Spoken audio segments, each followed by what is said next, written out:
Fishing for jobs. Fishing for Jobs with Cory Fish. Hi, Cory. It just never gets old, Cory. No, it doesn't get old. It doesn't get old. And you notice everybody has their own different style. Just you know, the way like you cast. Well, yours was a really long cast. I like to cast. Mine was a bit of a short cast. I think it depends on experience, right? My guess is maybe you got more experience fishing. You're looking at me when you say that, right?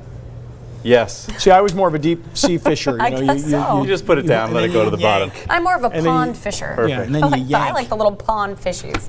Pool pond would be good. Well, we're back. Yeah. Sponsored by GW Plastics today. That's our company in Arizona, looking to get folks out to Arizona for the injection molding company.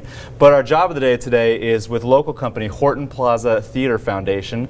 They're a local San Diego nonprofit. They work with the city on one of the boards there to run the Lyceum Theater. Are you familiar with this theater? Yeah, right there in Horton Plaza. Beautiful place. They're looking for an executive director to run the whole thing. Got to work with the board and be someone bringing coalitions together. 20 years experience. They want someone with a degree. 20 years experience. That seems like that's a lot. That is you a better lot. have your resume ready. I know, right? Wow. So if you're experienced in this job and you want to go ahead and apply, the email address is rebecca@reedplanning.com.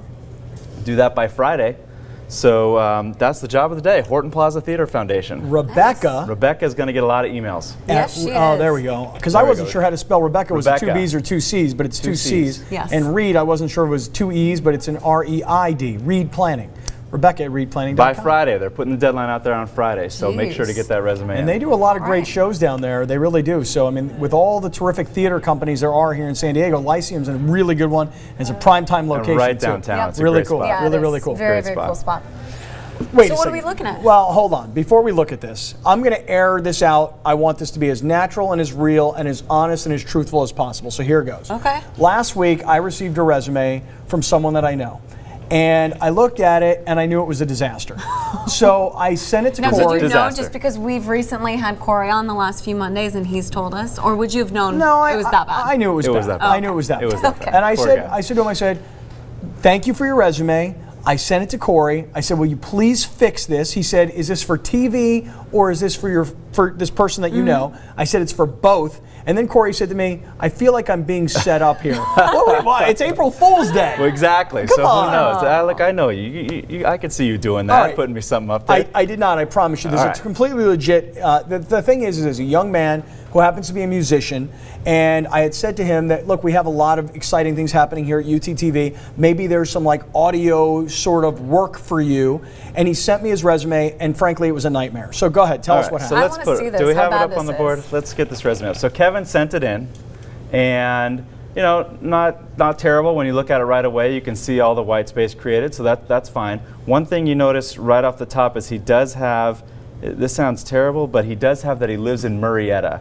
And if I'm working in Mission Valley, and that's where I'm recruiting for, I immediately see someone lives well over an hour commute away, it might turn me off immediately. So I could just see a ton of excuses if you can't I'm make late. it. Exactly. So you may want to think about taking Murrieta off the resume. Okay. And just going right with the phone number. When you go. So you're saying instead of putting your mailing address, just go name, like email, Name, phone email, number. phone number. Don't tell me where you live when it's far away. Okay, gotcha. Keep going. We only have about a minute. When we go to experience, there's first of all, he's got it in backwards order. He's got his longest term thing back on top with his most recent here. There's no dates to and from, so they look like they could almost be like 1 month internships. I don't know. But there's also no bullets to tell us what he's doing there besides repair worker or production assistant or live internship. Certainly there's something that he was doing at these jobs. Additionally, if you look down towards the bottom, again, all of his skills are at the bottom. The specific skills are at the bottom. So what we did is, going back to the fixed one here, we took out the Murrieta, you could see that, so that's gone. We also put those skills up on top. And I don't know what this guy's done at these positions, so I have asked him to just give me a little more in-depth. I put blah blah, but give us a little more of what you did there. Certainly, you did more than field recording in this job, more than live sound internship. We also switched it up so the most recent experience was on top. And again, you can see here. Give me the time period. If you don't put that, all I'm thinking is that you just had a 1 month job.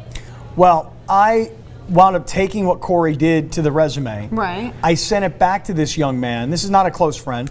And he said, "Oh my God, it's so much better. Thank you." Do you know how many resumes you're going to get I now? know. I No, said, you're gonna fill get in it. the rest of it and get JR, it back the to us. resume's coming, believe it.